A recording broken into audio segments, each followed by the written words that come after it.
Number 7. After 9 years, the TV show How I Met Your Mother came to an end. And that, kids, is How I Met Your Mother. That's it.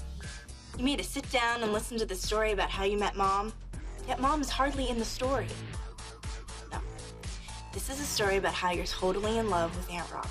There was shock, there was anger, there was plenty of disappointment. There was no shortage of really angry reactions the moment the show ended. One tweet that said, "I'm going for a long walk.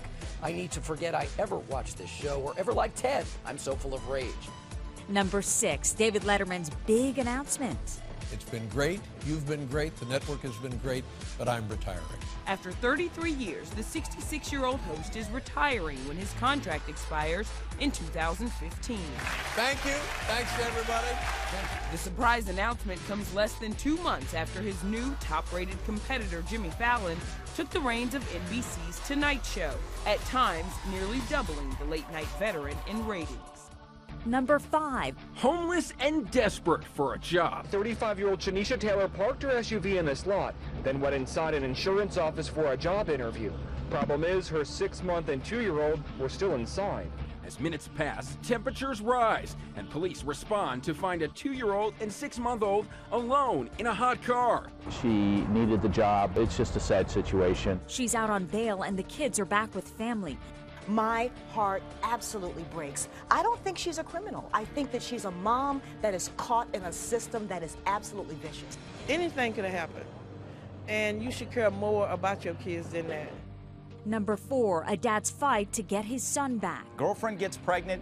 He didn't even know. Then he gets a call from an adoption agency. Jeremiah says, "No adoption here." If I bring a child into this world, then I should take care of it. But Jeremiah Sampson didn't even get the chance. On the day Sampson thought was delivery day, his ex-girlfriend's neighbor tells him the mom had given up his son to an adoption agency 3 weeks ago.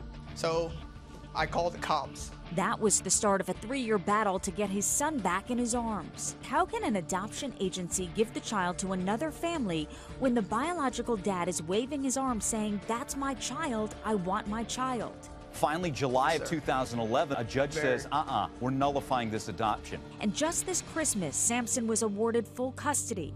Thank God. I got my son back. Number 3. The hopes of finding any survivors in that massive mudslide in Oso is gone.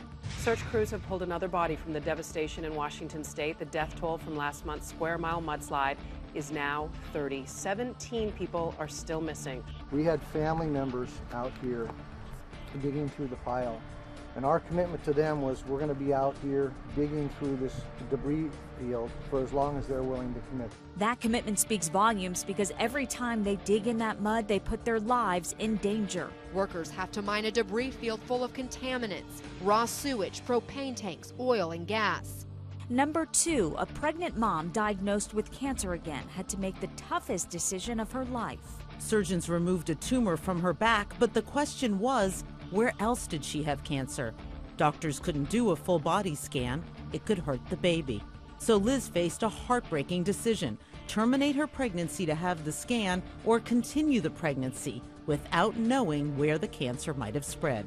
This is a credit to Liz's optimism. She had me convinced. She just, she was like, if this thing comes back and I have to fight for my life again, then I'll do it so that we can have this baby. In her 3rd trimester, it became clear the cancer was spreading.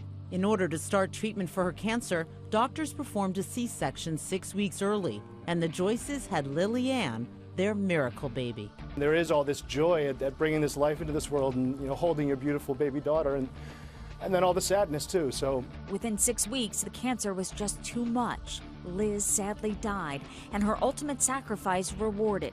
Lily is a perfectly healthy baby. Number 1. Breaking news. There's an active shooting incident underway right now at Fort Hood, Texas. Ivan Lopez first opened fire in the medical brigade building, then used his weapon again, shooting from a car. He then walked into the transportation battalion building and fired again, then moved into a parking lot. His destruction, while terrifying, could have been so much worse had it not been for one female MP. Lopez killed 3 people, wounding 16 others. We know the shooter served in Iraq and was being evaluated for post-traumatic stress disorder. Now we've learned what may have triggered his shooting rampage at Fort Hood. There may have been a verbal altercation with another soldier or soldiers, and there's a strong possibility that in fact immediately preceded the shooting.